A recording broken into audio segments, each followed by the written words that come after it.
welcome. Oh, hi everybody, welcome. Hi, and here we have. Have you lost my signal? Oh, there's Paul. Is that everybody? Hi there. Hi, Paul. Hi, How you doing? Sharon. Hi there. Hi. Good. Yeah, just in the nick of time. I was Yeah. cutting it really fine, and I do apologise for that little premiere. You only get to do them in quarter-hour segments, so I thought, well, that would fit in just perfectly. Mhm. But then it started late. Then it's the countdown. I'm thinking, for goodness sakes, this is ridiculous. Anyway. Stop havering, Paul. Why are we here? Enough of me havering. Yes. I've got my wrecking crew tie on, especially for the occasion. So the Kose wrecking crew. So many thanks for Sandra and Sharon for kicking things off for us. Hopefully, we'll have plenty of interesting guests to follow.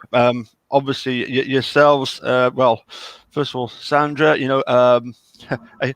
Probably the greatest advocate for Jodie Jones and Luke Mitchell, and you've been at it for years. It's just mind-boggling what happened to Luke Mitchell and Jodie Jones. And I only found out through a pupil of mine that actually went to St. David's School, and he said, I didn't feel comfortable with this conviction at the time. So it makes you wonder, well, how the hell did all this happen? And trying to unring that bell seems to be very, very, very complicated, doesn't it? That documentary was fascinating, particularly the fact that for legal reasons they cannot actually name the detectives can't at the moment name the number one suspect. That's that they've got a whole list of suspects ahead of Luke Mitchell, but I'm sure that between you and Sharon you'll be telling us exactly how this situation came about. Sharon, I know that you and the dude very, very close. Can I just point out, it's very nice to see that the two ladies are one from Edinburgh, one from Glasgow.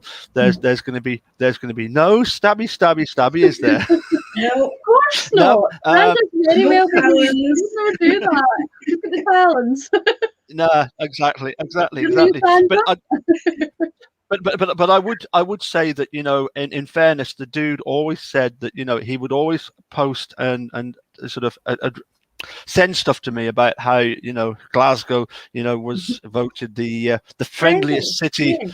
Was it the friendliest city in Glasgow, or was it the friendliest city in Scotland or the UK? No, it was the fifth friendliest city in Europe, Paul. In Europe, and so what one wonders what's numbers 1, 2, 3, 4, but we can only speculate on that. Anyway, was it not? We were about 45 or something like that.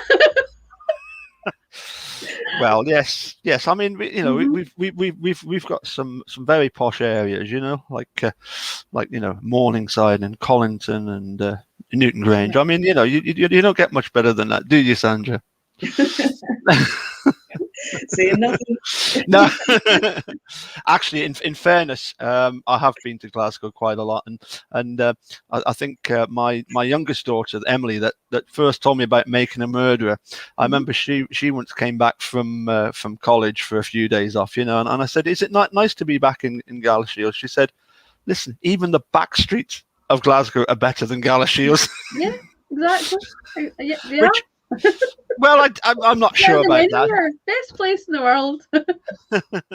So, Paul, for people that are watching who don't know what today's all about, can you fill in for the people who don't know? Absolutely, yes. So Erekose, real name Richard McAdam, but always answered to the name of the dude from the film The Big Lebowski. He wasn't one of the first YouTubers that covered Making a Murderer, but by far he became the biggest and the best known, with over 7,000 subscribers, and his viewing figures, it's well over 2 million now of his videos, and they were excellently done and very respectful. He had this saying, "Be classy" for Brendan Dassey. And he was just this larger than life character who, I mean he was big. 6'3", something like that. He was only 6 foot. You always said he was taller, but no, he's 6 foot. told me. Well, when you're only 5'9", you're always looking up. Okay. Yeah. But yeah, see, it was just your heels on. It's not so bad, Paul. I think one of the reasons people gravitated towards him was the fact that, you know, whilst others. Other YouTubers, quite understandably, you know, when you see these wrongful convictions, it gets you angry. But he didn't come across very often as this angry person. He was just trying to spit. So he didn't use profanities very often. He could do when in sort of chat. I remember once when I was lining up guests for him, you know, and he was like, "For goodness sake, Paul, you know, too busy to do this, too busy for that," you know. But no, to cut long story short, as I say, he was a YouTuber that started doing videos. He actually making them advertised before big time in Los Angeles, leading up to its release, and felt so hurt, if you like, by what had happened. He decided to invest in all the equipment to do a YouTube channel. He even built his own studio in the back garden, and Auntie Cherie was explaining it took them 3 days just to move the plum tree, because they had to they couldn't just chop it down, they had to move it so that he could build this shed. Well, not a shed at all, it's actually a solid building, very good building. He's kitted out. Yeah, absolutely, yeah. Where he had, well, this is a picture, obviously. I've got a screen. He sent me a picture of his studio, so I use it with my green screen to make it look as if I'm in Southern California. We can dream, can't we? You California can. dream. Anyway to get out of Edinburgh area.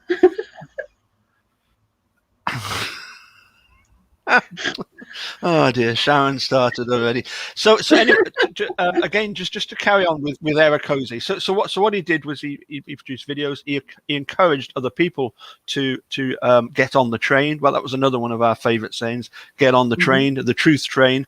It's from Stacey Seabrook, the songwriter that's written a whole album of tunes about Stephen Avery, Brendan Dassey, which I remember seeing "Don't Get Strange," one of his songs, when there was like 4 views of it, you know, and it's, you know, over 2,000 and stuff. You know, it's everybody's sort of grown their channel onwards and upwards. Obviously, Sharon got in touch with the dude, so Sharon and the dude used to do videos about, well, anything to do with Scotland, particularly the what's it called, the the referendum. Sorry.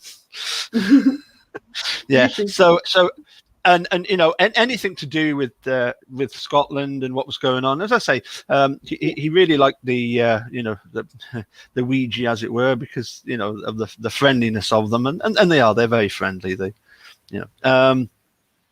I'll give you that, Sharon. Yeah, they are friendly. Thank you. And so that also grew, and obviously, you know, that encouraged Sharon to get involved with, you know, what she was doing then. And there's no doubt about it that having had that experience of, you know, growing up alongside Erekose, when it comes to this Luke Mitchell, Jodie Jones case, you know, she's already got all the skill needed, you know, to build a huge Facebook group. I mean, what are you up to now on your over Facebook? 5,000. I think it's 5,100 or something like that. I mean, it's grown every day. It's grown every day. But I mean, Sandra, would that be like 5,000? Would that be like 4,900 more than you had sort of 2 years ago? Yeah, pretty much. It was a pretty small group of people that realised, you know, the injustice of this. Having said that, the James English podcast got a lot of interest, and really that started the ball rolling. Yeah. And then you guys got in touch and speaking to you guys, and then it's just grown and grown and grown since from there. But certainly, in the nearly 18 years, I never thought we'd see support like this. I never thought it would get this big, because the media kept squashing it down. So it's thanks to everybody that's been talking about it and getting it out there and, you know, setting up groups all over the place and sharing things. It's just amazing. It really is.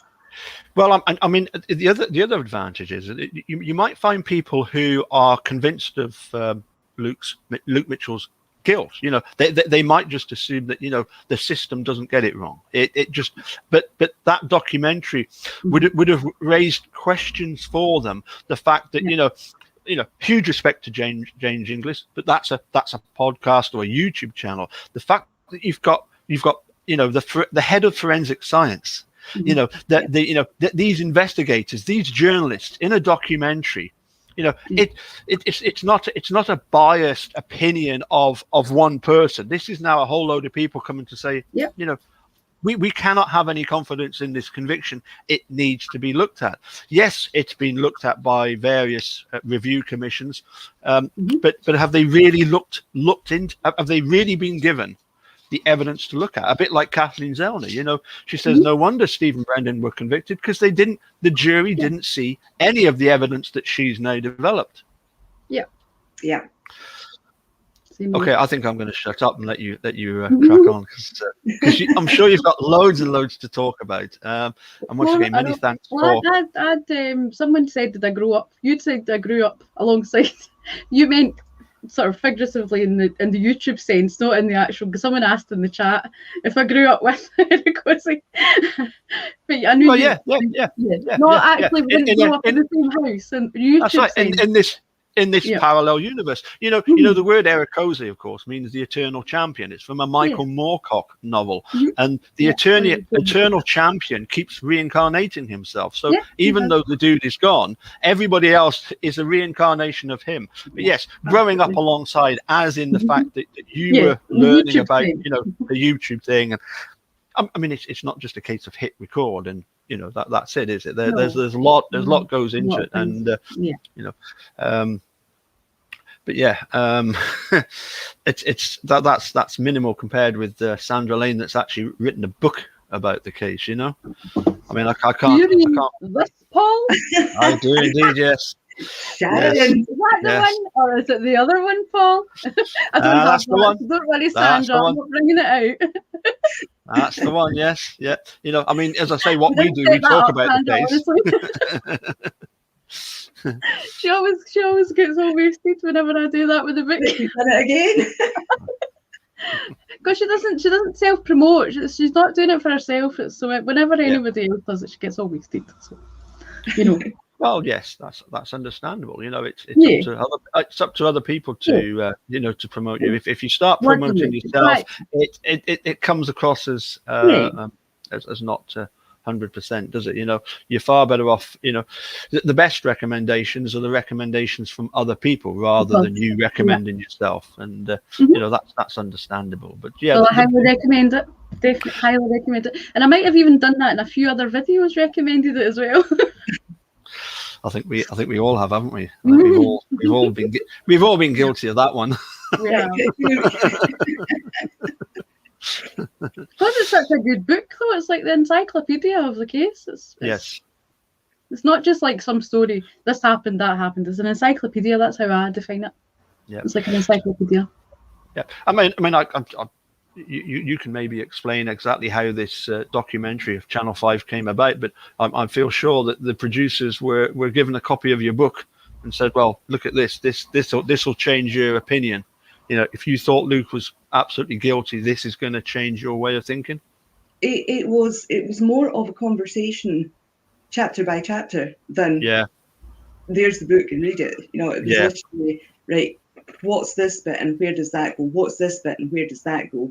Because obviously the investigators had to investigate aside from all of this and then come back and check with what information was actually available. So it was quite a complex process. There were times where I was kind of sitting in the middle of it going, oh, what now? But really, really interesting experience to work with the film crew for that length of time and see how these things are put together. And I've said it before and I'm going to say it again. The company Firecracker that made this film, absolute respect to them for keeping coming back and making sure they were bang on point. There's a lot of these companies will run with what they think they want to do, but they were totally respectful. Yeah. Yeah, and that isn't that really funny how Yeah, in Making a Murder case, the state assumed that Kathleen Zellner hadn't done the proper homework on this latest person, and she's completely bamboozled the state now by coming out with her response that they're not allowed to respond to say, you are so wrong, but this is so typical of you. If on the defense side, the people are gonna be genuinely concerned in making sure they get it right. Because you don't want any comeback later on. You want to be accurate with what you're presenting. Even if it's just a case of saying, we need to question this conviction because it just looks wonky, regardless of whether whether at the time you thought that Luke was guilty or whether even now you're still clinging on to that, as all those forensic scientists were saying, it's not found guilty beyond a reasonable doubt. In fact, it's.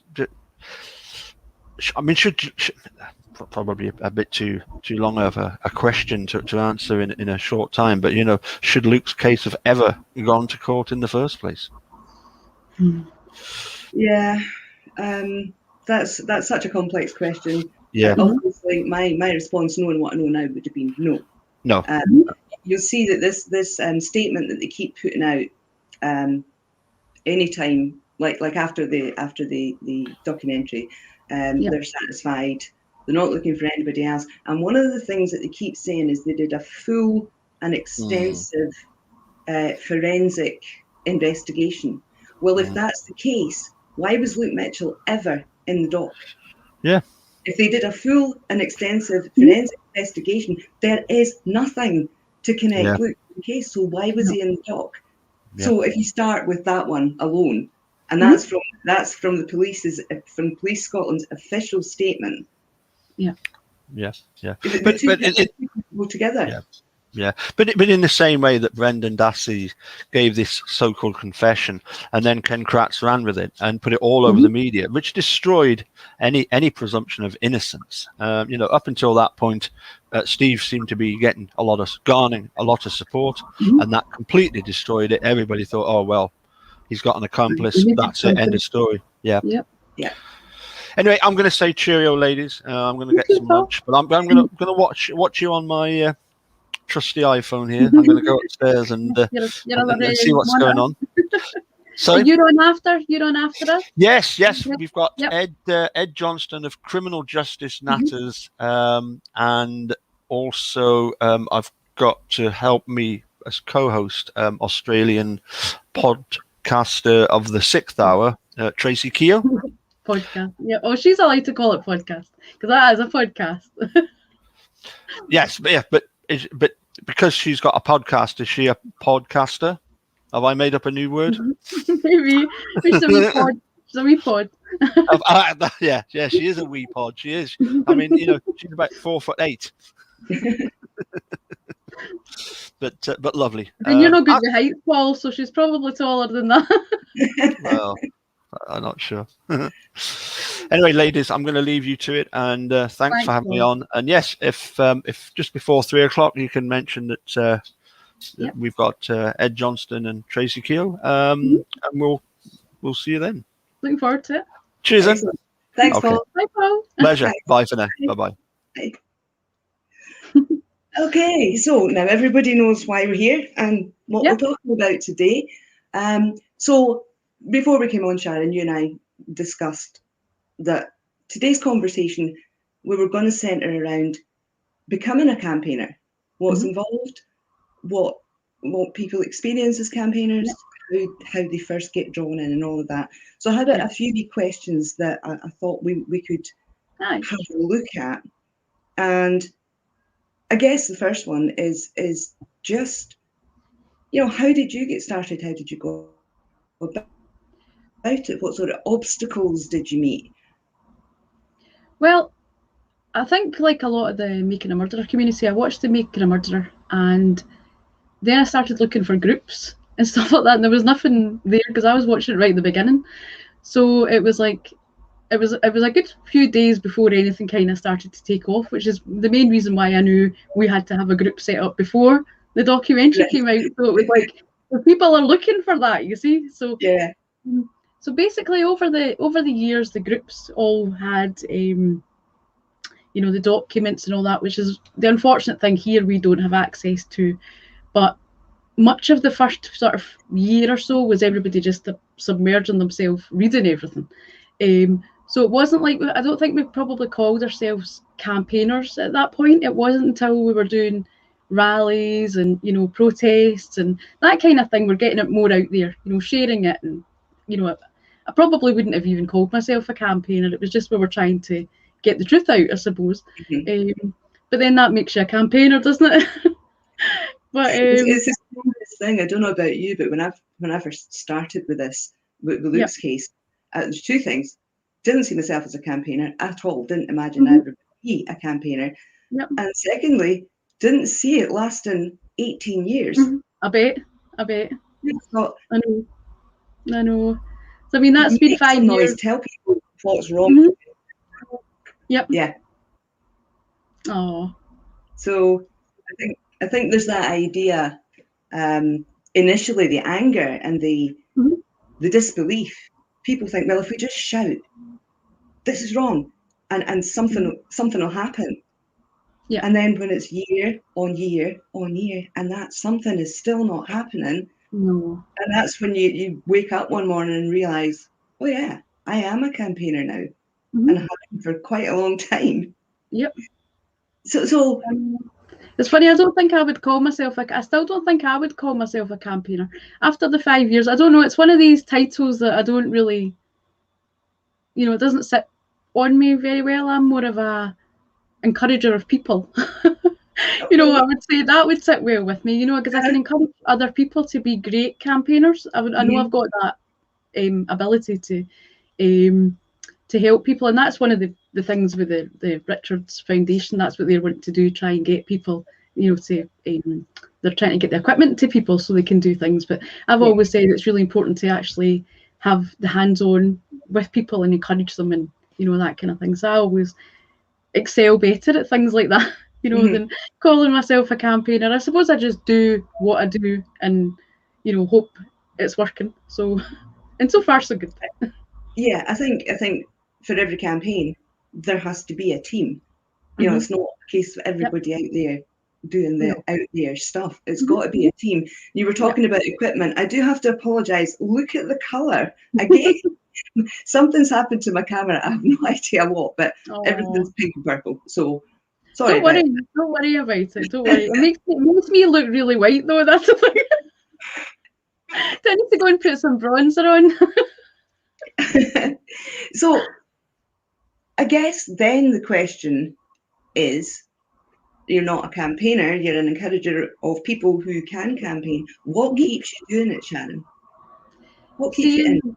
The voices, seeing the encouragement and just seeing them flourish, just seeing them going from them not thinking they can do things, them not thinking they can make YouTube videos or posters or any of the things that all the teams doing, TikTok, everything, them thinking, I don't know if I could be helpful. They want to help, but they just think, I don't know if I could help. And seeing them flourishing that way gives me a lot of joy. It really does. So it keeps me going that way. So I know that if I just keep going with people, I don't want to say I'm making campaigners, but I'm making people that are out there speaking, so they are campaigners, Yeah. You get what I mean? So yeah, what keeps me going is that, I think, seeing the growth in people, and I think that's it. And I suppose in terms of the campaigning, so I mean the whole thing, I'm not just talking about the whole thing. Yeah, sure. What difference do you think over time that can make, you personally?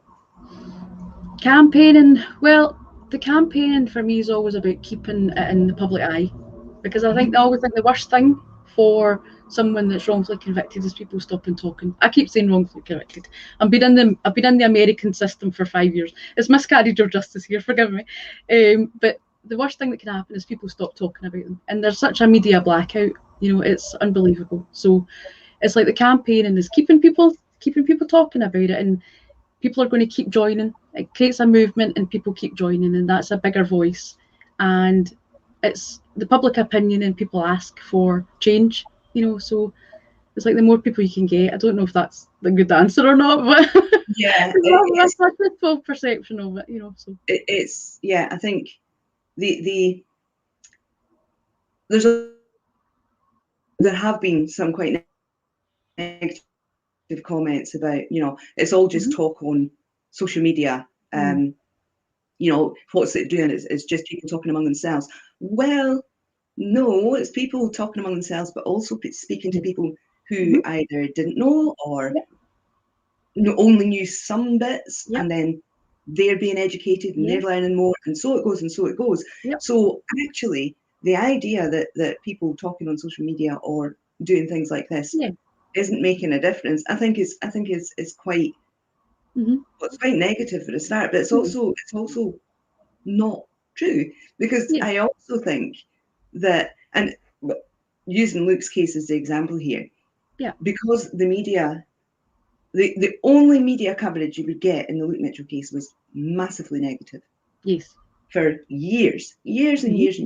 So there was no voice, or there was this one in the wilderness, But to have that many people now saying, no, not in my name, this is not good enough, then it just puts that extra bit of pressure on, and when all the legal challenges come, you've still got that pressure behind it. So I think it's all important stuff.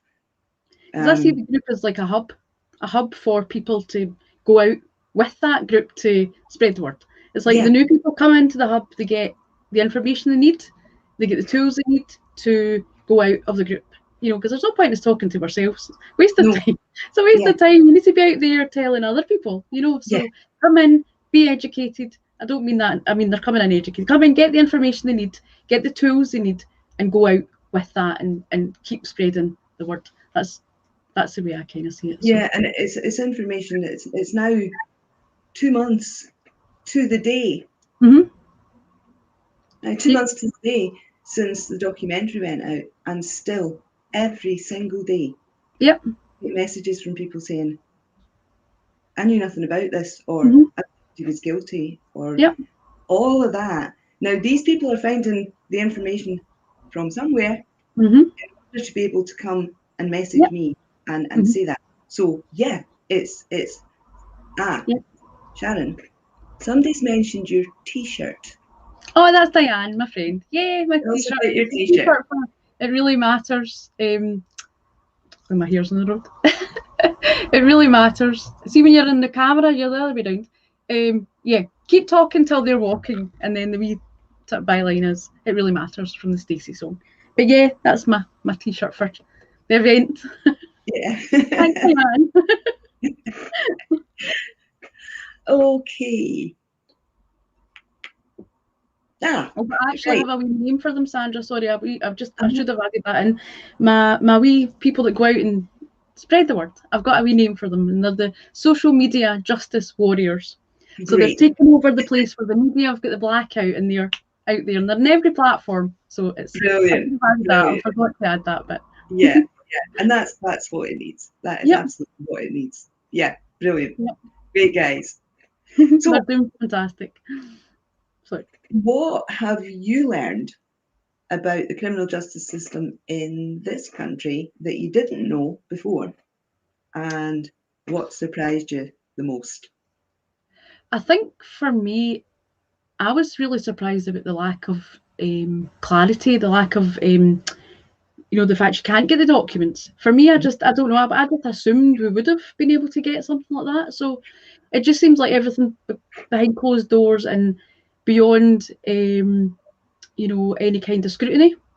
Whereas, I'm not always a fan of everything that happens in America. I like America, but I'm not always a fan of everything in America. But I love the fact that you can see everything. You can see interviews, you can see all that. So I would just say that's the primary thing that struck me, because I thought that's such a hindrance, for anyone trying to, it's like we can say, oh, we think there's been a miscarriage of justice. well, prove it. Let's see the court papers. Let's see this. But, yeah. Sorry, we can't. So yeah. I think that's the main thing that made me think. Not that we're in a no-win situation, but it definitely makes the fight harder, I think. Yeah. And I've asked over the years if they're convinced that their conviction's safe and they've got the right person, they've done all the right things, why would they not make that information available? Why? Because if you think about it, the police investigate on our behalf. The courts have trials on our behalf. So surely that information is ours, that we should have access to it. Because, like you say, if you can't go and just have a look and check, and it puts me in a really difficult position because people say, post the entire transcript. Yeah, I'm no good to anybody in jail. No, don't go to jail, Sandra. It's just, and I think a lot of people don't believe that I can. I think they believe it's a choice not to. So is not. If I could, I would set up a website and every single document in those boxes would be on that website for everybody to see. It would make my life a lot easier, apart from anything else. But how can we get change? How can people campaign for change? Because I'm also a believer. Like, it's not just about justice for Luke. That's just one case. There's so many cases. The people that are wanting to help and they want to help, they could help in other ways by campaigning for specific changes in the law or things like that. So I mean, that's where the direction I think I would be trying to encourage people in the group, as well, because obviously there's patterns of change you're campaigning and all the rest of it. But I think as time goes on, I think it would be good for them to, I think naturally they will branch out and want to try and do that, the same as the American, my counterparts. I mean, I think one of the main things that we're seeing at the minute, people that have written to their MPs, they're all getting this standard response saying, you can't talk about individual cases, they can make a complaint about the police investigation, you can go to the SCCRC, the Criminal Cases Review Commission, and it's just all going around in a circle, and nobody is taking any accountability for it. No. That's the bit that I think potentially we can make the biggest difference. So our MPs, if we accept them at face value that they can't discuss individual cases, I'm not entirely sure that's actually the case, but let's just take it at face value. For example, What do they do if thousands upon thousands of people are losing confidence in Police Scotland, and thousands upon thousands of people are losing confidence in our court system? Do they keep saying, there's nothing we can do about it until it collapses? I don't think so. No, that's right. People have to keep doing it. Just if you get the same letter back, it'll annoy them before it annoys you. Just keep saying, just keep sending it. Just keep sending it. Just keep sending it. At the minute, there's actually not a huge amount of point to that because we've got an election. Well, that's what I mean. At the point when they can, I mean, obviously. Come May, I have a plan. I have a cunning plot. A cunning plan, yes. Yeah, we're going to keep it quiet for now. No heads up to anybody. So, guys, be ready for action the weekend before the 10th of May. All will be revealed, but ways where hopefully we can make put some real pressure on and try some real change. I see a comment in here, Sarah Jane Smith. I'm surprised there was a confession and nothing could be done. That was well after Luke had been convicted and he'd lost the appeal. And the letter about it went to a new legal team and once again disappeared into the ether. So it's not just finding this information, it's making sure that the legal teams who are given responsibility for it actually do something with it. I mean, again, you're kind of stuck with that at the legal teams, and a lot for many years the legal teams would not work with me. They wouldn't they wouldn't. I could go down south and speak to legal teams for cases that I was working on down there, and they'd be welcoming me with open arms for taking some of their workload off them, for reading and producing reports and everything. And up here, it was always, talk to the hand.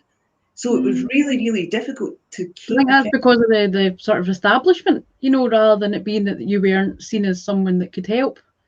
Maybe down there it's different law, it's different courts, it's different lawyers, it's different, whereas I don't think there's any difference in the help they could have accepted. I think it was more a perception thing. I mean, I remember, I'm not going to name names, but one particular legal person, shall we say, referring to people like me as well-meaning members of the public who think they know what they're doing. So, all you're saying is, I can go through all of this, give you the information, and save you all the reading. And that was the response. So, again, it's a change that needs to happen. There needs to be more openness, more willingness to open these things out, I think. Just a wee question that came into my head there. Do you think there would have been a difference if Luke had confessed? The appeals court said they couldn't do anything because he gave as good as he got, and I don't know why that just came in my head, but I just maybe somebody was thinking it and I picked it up. So do you think that would have made a if he confessed under duress, you mean? Like under the Section 14 interrogation. Do you know, it's a hard one to answer because the case by then was so high profile. Who would have been to say that lad confessed under duress? Who would actually have? Because by then he was a monster anyway, according to the media. And again, I think we'd have been looking at years down the line before all the information came out. And we went, oh wait, this lad was coerced. So would it have made a difference at the time? Probably not, I think. Probably not. Especially with it not being videoed like Brendan Dassey's. I mean, if it had been in a video, look how bad Brendan Dassey's confession is, and they can't get that overturned. So, well, they can once again, it goes back again, so. It's one of the other things, they'll record the interviews of prime suspects or whatever, but witnesses, nah. Just write their statements down, and you're left kind of thinking, what do you do with that? For a start, statements are written by police officers, not by the person themselves, so they write them in police speak. And then people read them back and that's sort of what I said, and sign it. And that is the permanent record after that. If they even read it, they might just be like that, fed up after giving the statement. They just go, aye, because people trust the police. They do most of the time. And I mean, I'm not anti-police just because I call myself a campaigner. I'm not anti-police because I think we need the police, but I'm anti. I've said it before. Police that have got agendas. Because that's not fair. We trust them to do the right thing, and if they don't do the right thing, then they shouldn't be there. I think that's really one of the most important points to come out of all of this. We do trust them to do the right thing and to do it properly. And what's so wrong with admitting, hands up, you got that wrong? You messed up. What's wrong with that? There would be more trust, I think, in the police if they actually admitted fault. It's like right now everybody's like, oof, don't trust them. Whereas I think people would be like, okay, they've put their hands up, they've made a mistake. People are more forgiving if someone actually admits that they've messed up, and and if they actually look like they're going to try and help to rectify something, But to keep that story going in the same line, like in the documentary, it's like, at the end, it's the most bizarre thing. So that exact statement has been rolled out since 2008. Over and on, no matter what the circumstances, no matter what question has come up. Now that, to me, that people see that as arrogance. People see it as don't care. we're not doing anything about it anyway. And that's where the trust gets eroded. That's where the confidence gets chopped down, where it's that go away, go away, go away, go away, go away, go away. Every time they're gonna have to address it sooner or later. And look at Hillsborough. Oh, yeah, definitely. Look at even up to the final inquests, they tried again to bring back that false narrative. Caused outrage, but they tried again to bring back that false narrative. And the question has to be why? Do they think they're above making mistakes? Do they think they're above getting things wrong? Yeah. They're just protecting their own backsides, you know. It's like they're too cocky, too arrogant, like, and just too sure that it's tunnel vision, you know. It's just tunnel vision. That's it. Their idea, they're right, and that's it, you know. I also think there's that sense of they're protected as long as nobody breaks ranks.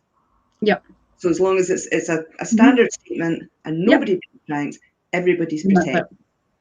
Which is a really sorry state of affairs, actually, when you think these are the people. If you think of the Hillsborough, the police and the media were working hand in hand, just like the Luke's case, you know. Working hand in hand and helping each other, you know, and building one story up to help the others, you know. So it's something else that really needs to be looked at, I think. I do not, and I would not support any sort of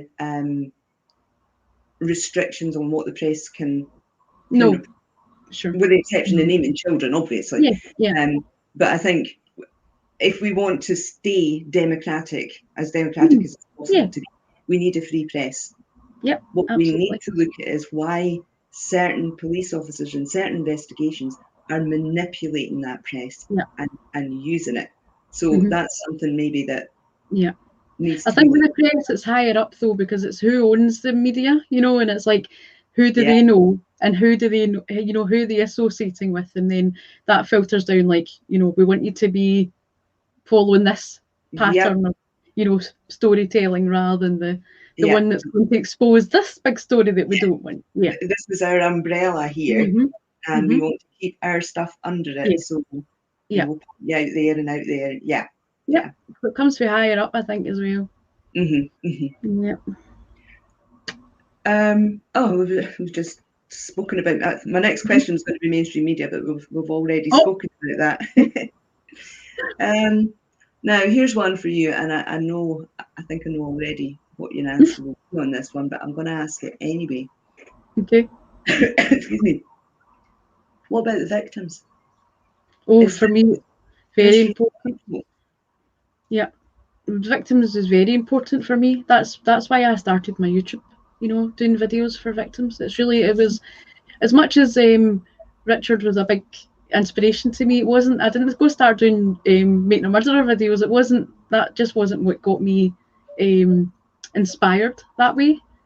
But telling the story of the victim that just, you know, gets forgotten about, like Jodie's so forgotten about in this, and that it just breaks my heart for Jodie, you know, and I don't blame her family for wanting to be quiet about Jodie. That I respect that, I do, but I just think it's a shame that she's so, you know, that she's so lost in this, you know.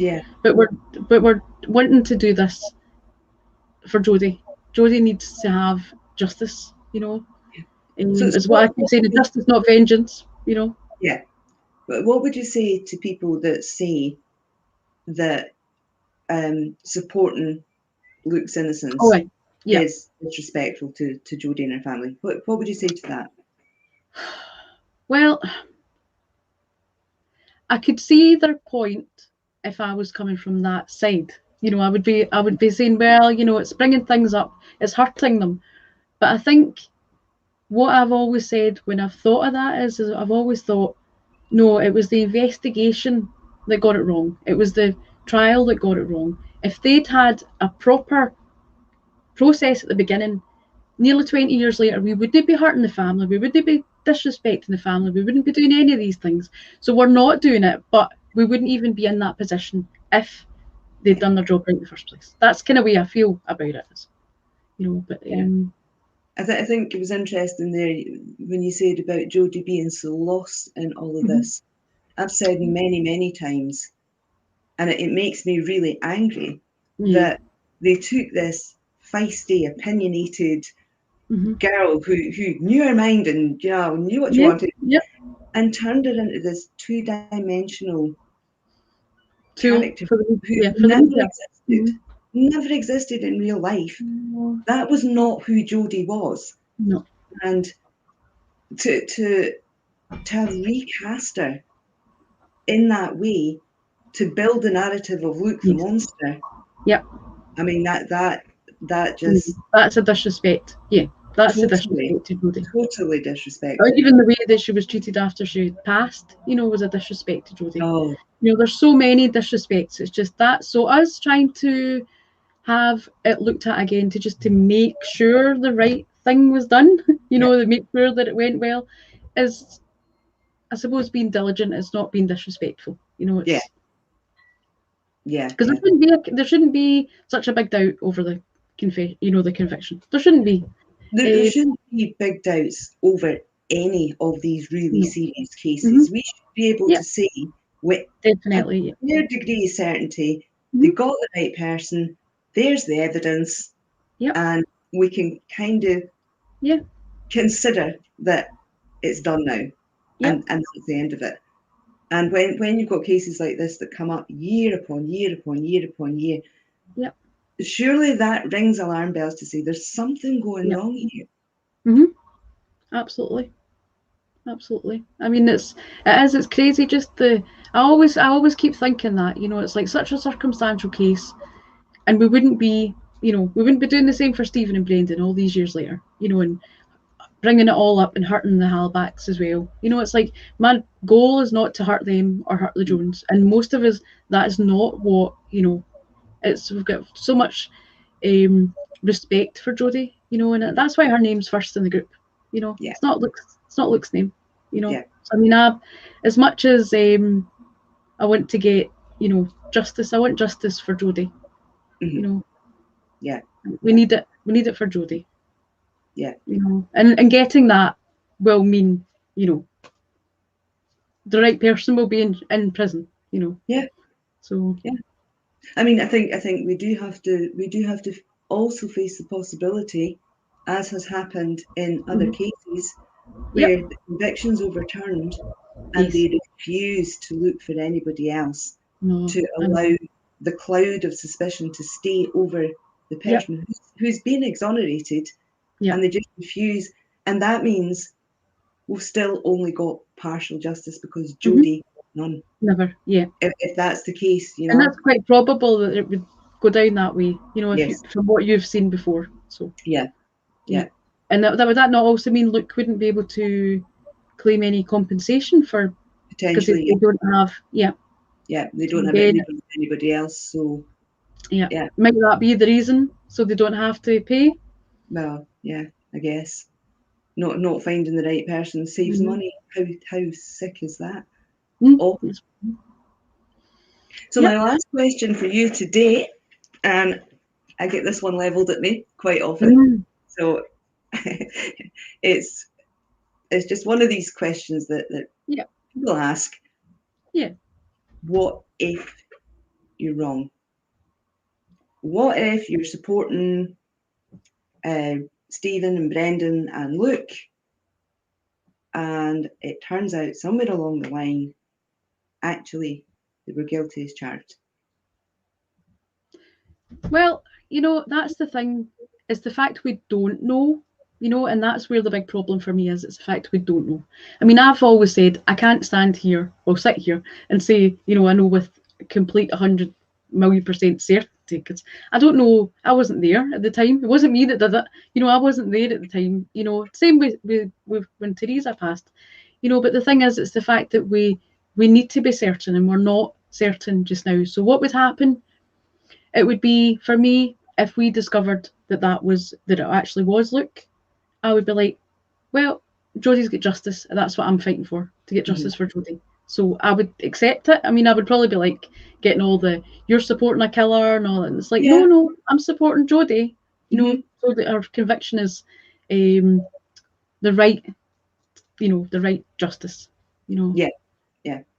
Because I think, like you say, when there's so much doubt over a conviction, and one of the times that I was asked this before is, what if he turned out to be guilty as charged? I was like, I would still have fought the way I've fought. It's the process you're fighting for. Yeah, because of the unanswered questions. Yep. If we're convicting people and putting them away for life, you need to be sure that all the I's are dotted and all the T's are crossed and all the boxes are ticked. Yep. And it's a slippery slope when we start to say, well, that box isn't ticked and that box isn't ticked. But that looks good enough. Yeah. We end up getting to the stage where, in some cases, we'd be as well not even bothering with a trial. Yeah. Yeah. Here's the stuff we want you to believe. Take them down. And I think that's the bit that's really dangerous. That's the bit that I want people who don't understand the system to know about. Is today, 2003 to 5, it was Luke, and there was all these bits missing and not done properly and all of that. But then that set a platform for less diligent investigations, less thorough investigations. What we don't know is how much lower and lower that platform's gone over the years. Because that first one was allowed to go through. And I am not saying I'm not saying for a minute that Luke's was the first miscarriage. No. But if you start at that point now, how many others have been convicted on less and less and less reliable evidence because they got away with that one? So they look at like a sort of historically that was allowed in the court, so it means that we can use that in subsequent, so if that's like reducing every time, it's like then the standards reducing. That's So I think as well we've got a great deal of work to do there to make sure that, because it's a really difficult one. The courts will only comment on the information that was before them because, in Scotland in particular, police gather the information. They're supposed to take it to the PF, the Procurator Fiscal, who then decides if there's enough evidence to make a case to answer. And then it goes to the court. So the courts assume that because the PF's office everything's been done, it's all been done properly, which means these shoddy police investigations are always under the radar in terms of court proceedings. They're all down here. And then, like I said earlier, you're stuck in this place where if you've had an appeal in Scotland, you can only go to the commission. You can't go back to the court of appeal. You have to go through the commission. But if your complaint is against the police investigation, well, now you're going round in circles because, and I actually saw this in a case down south where the commission wouldn't take the case forward because there was a police complaint review going on. The police complaint was stuck on hold because they wanted to see what the commission was going to do. Now you can see how that just stalls everything. And that again, in terms of our organisations, we need to find a way of making that more effective by far. Definitely. I mean, that's a good thing about having a lot of people in a group wanting to help, wanting to, it's like, we need you to do this, we need you fight for this, we need you to and it's like, right, hands up, who's going to help, and it's like 5,000 hands. It's like, okay, thanks. We'll put pressure on this particular and I mean, it's like, we're not the only group. I mean, there's lots of groups and they're all doing their best, so it's, and that's the thing, it's been amazing to see how many groups have, you were saying at the beginning with the Making a Murderer, there were groups springing up all over. Just incredible to see how many people care about justice. It's absolutely amazing. It really is. For me, it's great. I know I love seeing it because whenever the numbers go up, it's not. For me, it's not really even so much the numbers, because I actually don't even really notice. When we got to 5,000, it was you that said, "Oh, 5,000," and I was like, "What?" And I went and looked, So, but for me, it's the little things. It's seeing Danielle wear posters. It's seeing the TikTok team getting past a level that they never thought they were going to get past. And then the Twitter account thing, and it's just like all these things. Seeing them coming back so happy that things, that they're getting things out there and people are seeing it. So seeing them growing like that, and then that more people doing it and more people doing it. So for me, it's the little things. It's not the number of people there. It's their own personal achievements that inspire me. Yeah, but one of the things that has really, I love it every time I see it, is people who've watched the documentary, watched the podcast, read the book, got all the facts, and they're now on the groups correcting. People are giving them information because they're new. You're tired now, Sandra. It's just amazing to go, well, that's what I would have said. Oh, yeah, that's what I would have said. And there's hundreds of people doing it. It's just that. I know it's great. It is. It's really great. I mean, I don't need to go on and say any of these things because it's like I'll go on and say it's like, oh, right, okay, crack on. I don't need to say anything either. It's like, so I mean, I'm hardly on there writing things, but I'm too busy managing the team because I think we've got about, it might be like 17 of us now in the team. Right. And it's like they're amazing. They're all amazing. They're all really amazing. They're doing their best. And I love everybody. No, but I mean, I love that we've got everybody in the group. That's what I was going to say. But it sounded like I was going to say I love everybody in the group. I love having the group. The people in the group are amazing as well. Everybody. They're all doing fantastic. It's just great to have them there. Yeah. They're all appreciated.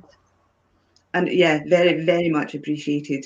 Everybody who's working so hard to get the correct information out there, to raise awareness, to get people talking about it, and so much creativity, people coming up with the most incredible ideas. Yeah, and Kenny's wee voiceover videos as well. He's amazing at them. I love his videos. Yeah, they're great. Yeah. I know. So, it's great. It is great to see them branching out and doing things and going on Twitch and all that as well. So that all the platforms are so it's things I would never have had a clue about. I can't even work Twitter. I wouldn't have been able to do any of that. So you just managed to phone me. I mean,